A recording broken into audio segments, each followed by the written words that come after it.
merging the timeline. Merging the timelines.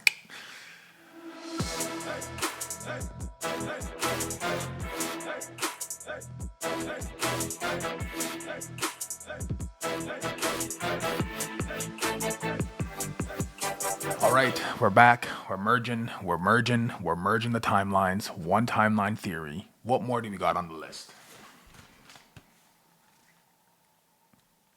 Boom. All right, so all the believers, the non-believers, everybody who commented in the comment section last time, we appreciate you. We appreciate you trying to debunk that we're merging the timelines, the one timeline theory. Everything I say is correct. We appreciate you for trying to debunk the undebunkable, okay? I'm being facetious. But today, we have more evidence, more facts, more information to drop in this whole discussion on merging the timelines. And today, we're talking about the leader of the Turks, Sung. Rewind. Not Sung. The real leader of the Turks, Verdot. Who the hell is Verdot? What the hell is a Verdot? I don't know. Do you know? Chief Verdot in Before Crisis is the ultimate leader and is the key essentially to prove why the Turks have such obedience to President Shinra. In Before Crisis, we learned that the Turks essentially will do all of the dirty work for the president. They will do very, very, very evil, bad things. They will take injured people, bring them to research laboratories for Hojo to do work on them. They will follow orders that involve them kidnapping people. They will do a lot of bad stuff. And essentially, what we learned in Before Crisis is the real reason why there's a huge battle between Shinra military and the Turks. And it comes out actually in a lot of the dialogue that we see between Heidegger and when they always like, oh, what's in the military? Like if you played Before Crisis, we clearly know that the Turks were sent out to go and find Zack and Cloud. But why does the military also chase down Zack and Cloud and then after engage in a battle with Zack's last stand? Well, that's because the military always thinks that they're better than the Turks. Heidegger kind of has this big inferiority complex where he feels he always has to prove that the military's might is just as good as the Turks or just as good as the soldier program, but they're not. The military is inferior to the Turks, and they showed on multiple occasions where they let things happen. And those go into a lot more detail in Before Crisis, but most of you have been introduced to the leader of the Turks as Sung. And you know him for his long hair. I know I ain't got no hair, but you know Sung for his long hair. But he actually has a huge backstory of how he became the leader. We get a little bit of Sung's backstory in Crisis Core, because that's where you actually see Sung with the ponytail. If you play Remake, he doesn't have a ponytail. Oh, they just it's just how they upskilled the character. No, that's what a noob would say. Zero Dragons! Oh my god, he just ran in. God damn it, Leroy! Because the truth is, Sung cut his ponytail off or let his ponytail down to pledge his allegiance to Rufus. Why? I can't tell you that right now. But what I can tell you is that before Sung was in control of the Turks, Chief Verdot was the main character of the Turks. Reno, Rude, Sung, Elena, well, I guess she wasn't really there, she was still a kid.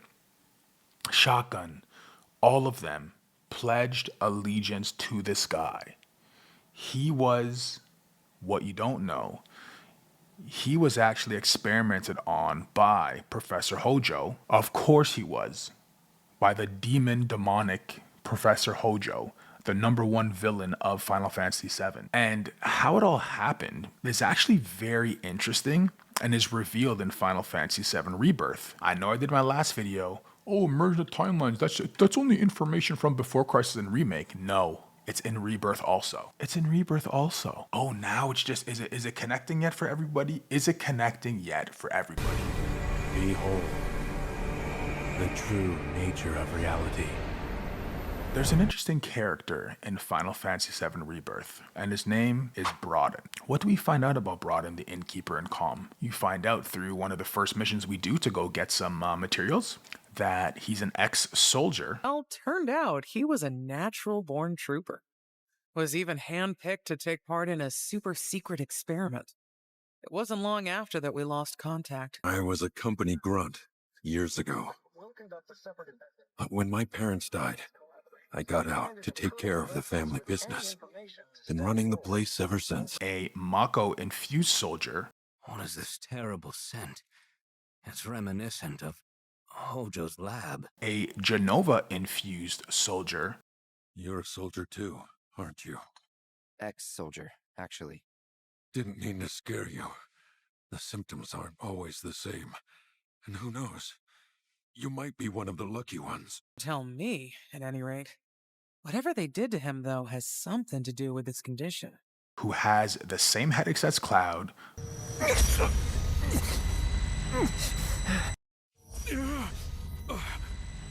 time. Time to go. To leave.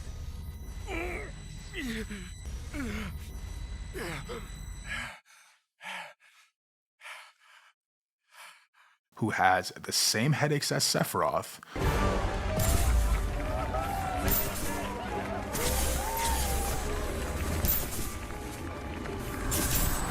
Who is suffering from cellular degradation. You okay? It's just the degradation. Every soldier's gotta make their peace with it. Now you know why I can't see any old doctor. And who feels like he hears a voice calling to him to go somewhere. Headaches and dizziness. Probably my misspent youth. Paying the price for it now. Hindsight's 20/20. Headaches and dizziness, huh? Anything else? Sometimes I hear voices, I guess, calling for me, urging me to go somewhere. She's calling me, commanding me.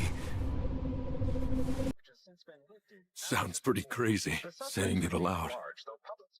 Reveal, once again, Jenova is behind everything. You hear her too.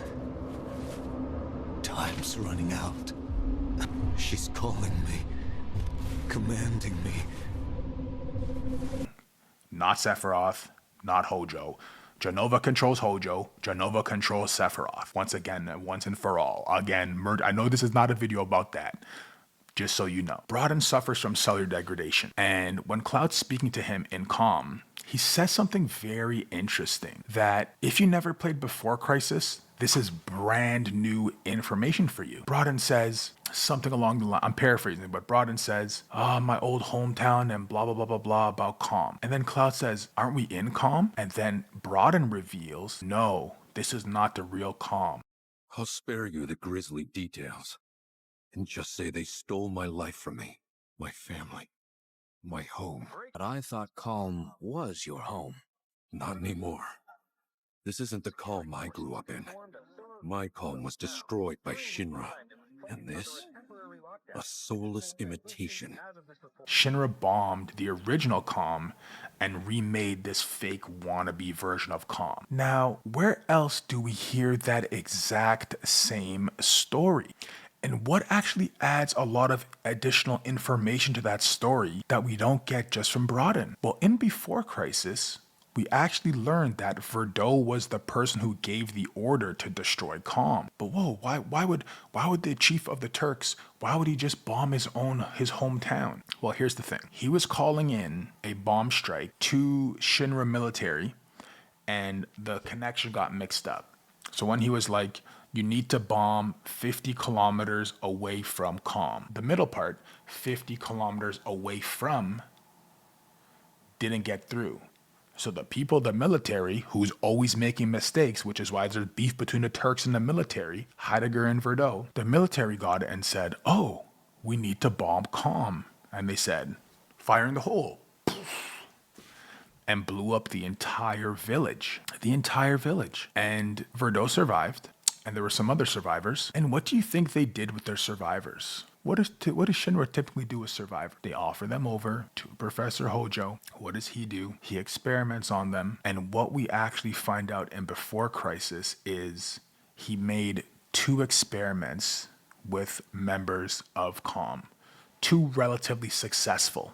All the other ones perish, likely became the monsters that we see at Mount Nebel. That's more of a what I think. That's not part of this analysis. But we do see that Elfie was created out of this. And while she was being tested on, she was like begging for her life, saying, I'm alive, I'm alive. And he's like, you're a failed experiment.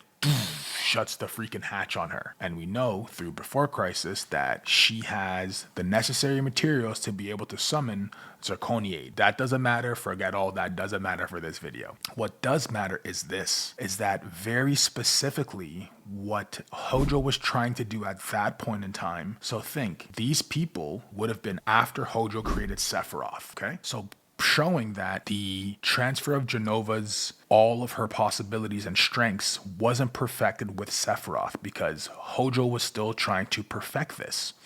And the element he was trying to perfect in the experiments with Verdot and with Elfie was he was trying to make the ability of humans being able to summon materia like innately without actually having to have the materia. We learn in Ever Crisis with Glenn's crew. I think Matt's talking to Glenn, and they're discussing, well, what makes Sephiroth's group of soldiers better than our peace soldiers? And he's like, well, they can harness materia shards and use it as materia. And we get examples of that through the game because Glenn finds little shards on the ground, and he's like, I can't use these, but I can throw them like a rock. And Matt's like, you might as well do that because you don't even know how to use them. And those same shards, Sephiroth comes in and is like, oh, let me see that. What does Sephiroth do? Fire. What does Sephiroth do? Ice. What does Sephiroth do? With the materia shards, he's able to use them as elemental summons. Okay?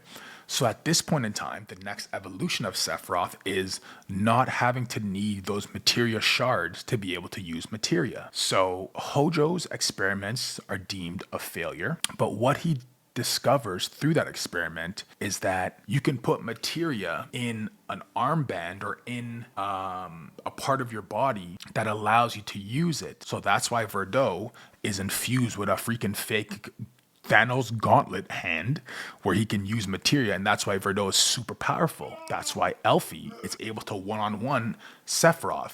We're still not talking about that yet. Don't worry, it's coming. Those are the things that are very important, okay? And it shows us the mind of somebody who's been bothered by the impact of Shinra on their village through Broden, and is the start of the guilt that Verdot has on himself and why he puts himself through different levels of punishment that I'll get through in Before Crisis. And why he feels he has to redeem himself by following every single order that the president does because he feels depressed. He feels like, oh, I've lost everything, my family, my wife, my daughter, my kids, not knowing that Hojo kidnapped his daughter, experimented on his daughter, and then gets you, the gamer, to go get those documents of all those experiments and burn them, to destroy the evidence. This is why I say you can't trust Hojo. This is not even a Hojo video. This is just to show you Hojo is way worse than you guys think. He's not just, oh, I had a baby with Lucretia.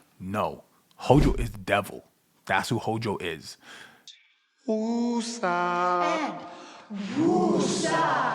So, thanks for sticking around for another episode on merging the timelines. Previously, we looked at President Shinra and how his assassination attempt was from Before Crisis and was brought over to Final Fantasy VII R series, merging that timeline. And today, we looked once again at how Before Crisis, Chief Verdot, the Destruction of Kalm, merged the timeline to now Final Fantasy VII R series, Rebirth. So we got a merging and remake, a merging and rebirth, and there's even more mergings that are happening that I'm going to be discussing with you on the next episode. Can't wait to hear what you think about this one.